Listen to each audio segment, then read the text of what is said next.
Sa ngalan ng Ama at ng Anak at ng Espiritu Santo. Panginoon, isugo mo ang iyong espiritu at pagpanibaguhin mo ang muka ng aming mundo. Ang Ebanghelyo sa araw na ito ay mula kay San Juan, Kabanata 4, talata 43 hanggang 54. At ito ay isang tagpo kung saan ang isang tao, isang pinuno ng pamahalaan sa bayan ng Capernaum ay nagsusumamo kay Jesus sapagkat ang kanyang anak na lalaki ay may sakit at naghihingalo na. Kaya nga, ipinamanik niya kay Jesus na samahan siya at pumunta sa kanilang bahay bago pa mamatay ang kanyang anak. Ngunit sa sandaling iyon ay sinabi ni Jesucristo, "Umuwi na kayo, gagaling ang inyong anak." At sa mga salitang binitawan ni Jesucristo ay naniwala ang lalaki. At agad-agad siyang umuwi at sa daan pabalik sa kanyang bahay ay sinalubong siya ng kanyang mga alipin at sinabing, "Gumaling na po ang inyong anak." At tinanong niya, "Anong oras nang bumuti ang kalagayan ng bata?" "Alauna po kahapon nang siya'y mawalan ng lagnat," tugon nila. At naalala ng ama na noong oras na iyon din ay sinabi sa kanya ni Jesus na gagaling ang kanyang anak. Kaya't siya at ang kanyang buong sambayanan ay sumampalataya kay Jesus. At makikita natin sa ebanghelyong ito ang kapangyarihan ng salita ng Diyos. Ang salita ng Diyos, kapag ito ay namumutawi mula sa bibig ng Diyos, ito ay palaging nagaganap.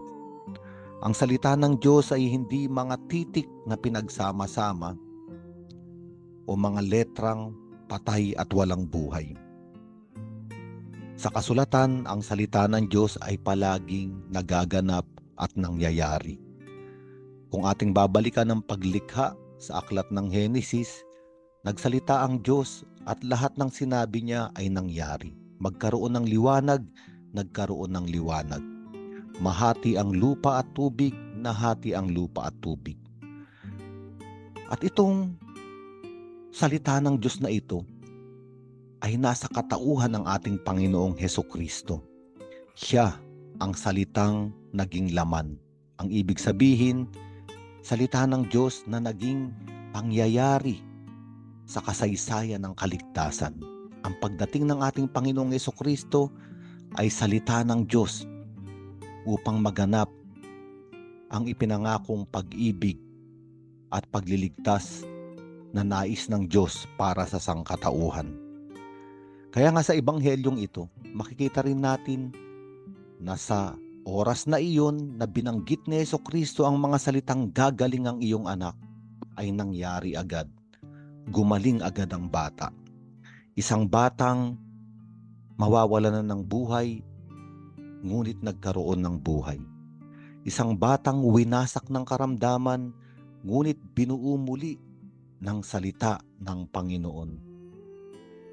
Isang batang pumapasok na sa kadiliman, ngunit dinala muli sa liwanag.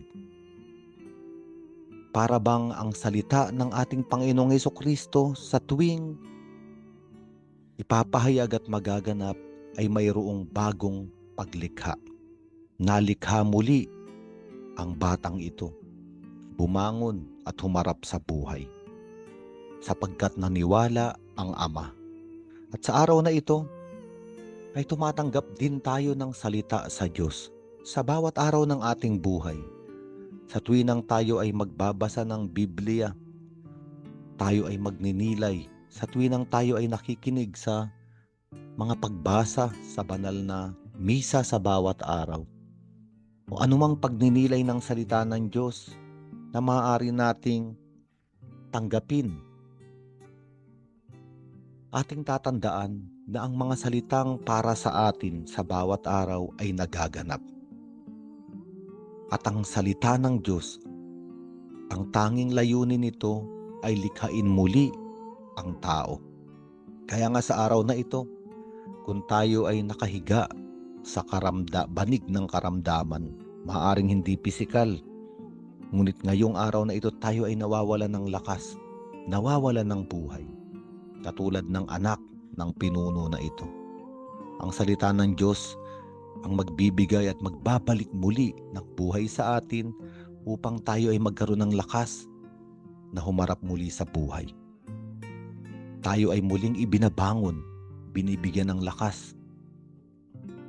Sapagkat ang salita ng Diyos, ang lakas upang humakbang muli sa paglalakbay sa buhay na ito. Ang salita ng Diyos ay ang lampara o liwanag na gumagabay sa ating bawat hakbang. Ang salita ng Diyos ay pagkain na nagbibigay lakas sa ating espiritu at sa ating katawan. Kaya nga sa araw na ito, magpasalamat tayo sa Diyos. Sabihin natin sa Kanya, sa Kanyang anak na si Jesus, Jesus, bigyan mo ako ng salita. Bigyan mo ako ng liwanag. Bigyan mo ako ng buhay. Sa ngalan ng Ama at ng Anak at ng Espiritu Santo.